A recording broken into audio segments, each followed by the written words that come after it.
Thank you very much. Can you all hear me? All right. So I'll probably ask you to look at that side. Even though I may not be standing there, I'll probably be standing behind you. The reason why I want to stand behind is probably to ensure that all of you looking that side, at least if not really attentive. So this was way back in 2006 that this particular article had come in one of the journals called Laboratory in Medicine, 2006, and it said hematology analyzers from a workhorse to a thoroughbred. And this was my 4th year in practice. I worked in a hospital called Sarvangaram Hospital at that point in time, and I was wondering why am I just taking only the numbers from the analyzer when there are a lot of other things that can be done.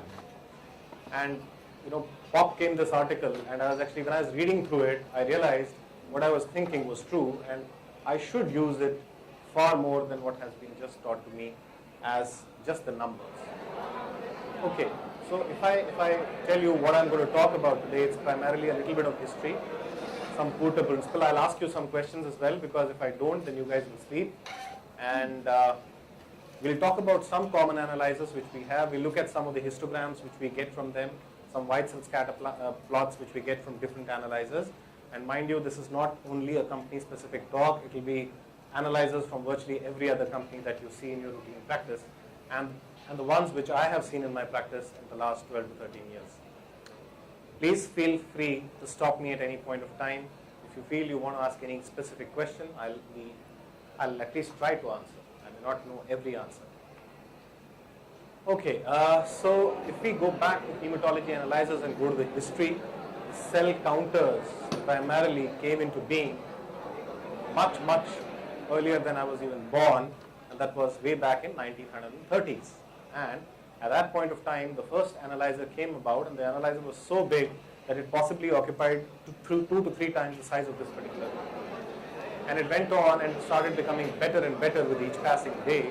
And finally, today, we have an analyzer which is a very small benchtop one, and one is able to get a lot of information out from there. So from there, where it started, and using a microscope, to an analyzer which is as big as what you're seeing here. I should have put this as a quiz rather than giving the name there, right? But this is a gentleman named Wallace Coulter who actually gave this wonderful technology to all of us, right? Any idea what happened actually, how it all came about? Sir knows it very well. Several stories, so we do not know which one appeals to the crowd. Okay. The story that I know, let me tell you that one. The story was that, when there was a war, at that point of time, they were supposed to look at small little, the submarines would go inside the sea, and then they would always get this information, the beepers on their submarine screens, where they would be worried what is coming in, and they would actually be planktons. Okay, so that's how the actual information came about.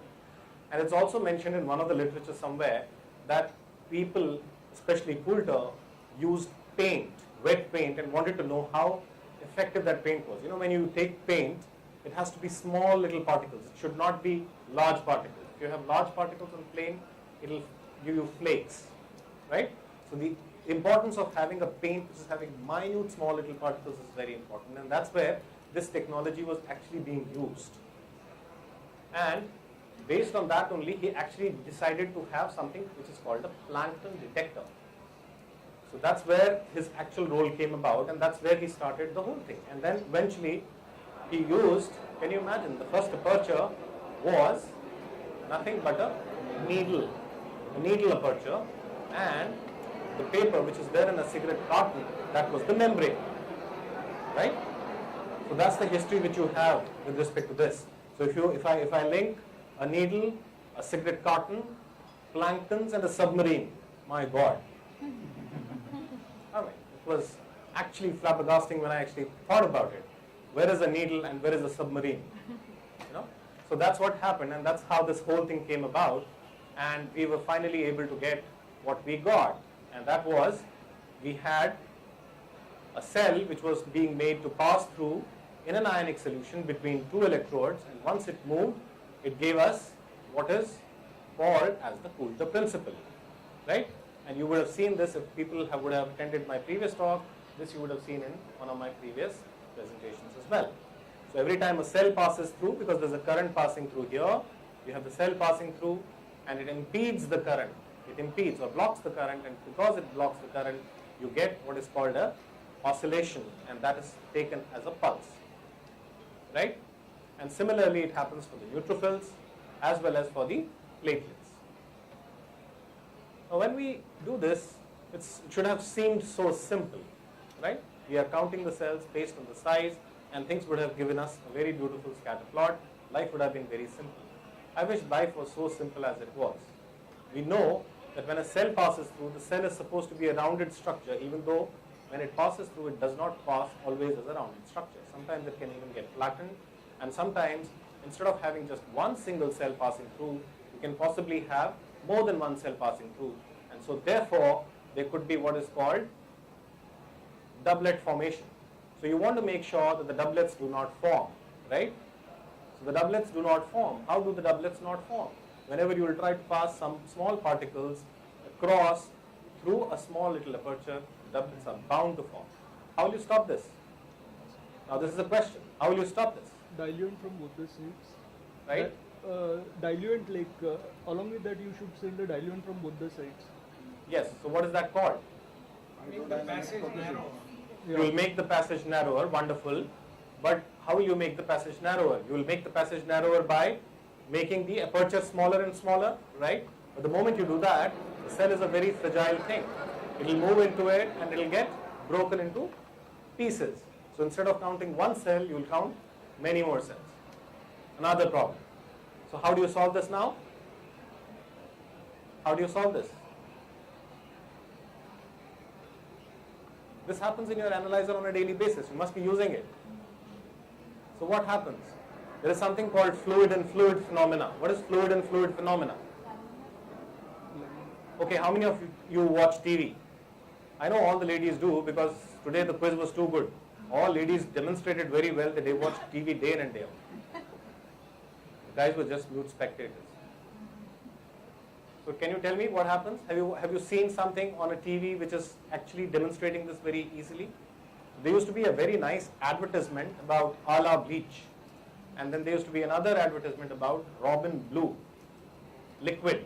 Robin Blue liquid is the liquid which is used for whitening of your clothes, right? But it's a blue colored liquid. And what would they show? They show a bucket of water, transparent bucket of water, and they would drop one drop of this Robin Blue right in the center. And I'm not sure how many of you noticed, when you drop it right in the center, it goes right down and then spreads out. Okay? Now this is a classical example of fluid in fluid. Okay?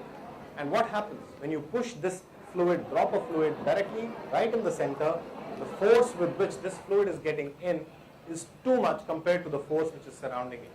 And that's what is called hydrodynamic focusing. Alright? So you have a liquid or the fluid, the diluent that you were talking about is the fluid which is actually allowing you to cause what is called a fluid in a fluid phenomena, or in other words, in scientific terms, hydrodynamic focusing. So you focus the fluid, and with that you are able to achieve what you wanted to achieve. You wanted the cell to pass through in a single cell line fashion, getting between the electrodes, impeding it, and finally giving you an impulse. So if the cell was big, like the red one, then you will have a bigger impulse. If it was a small one, like the platelet, you will have a smaller impulse. Am I right?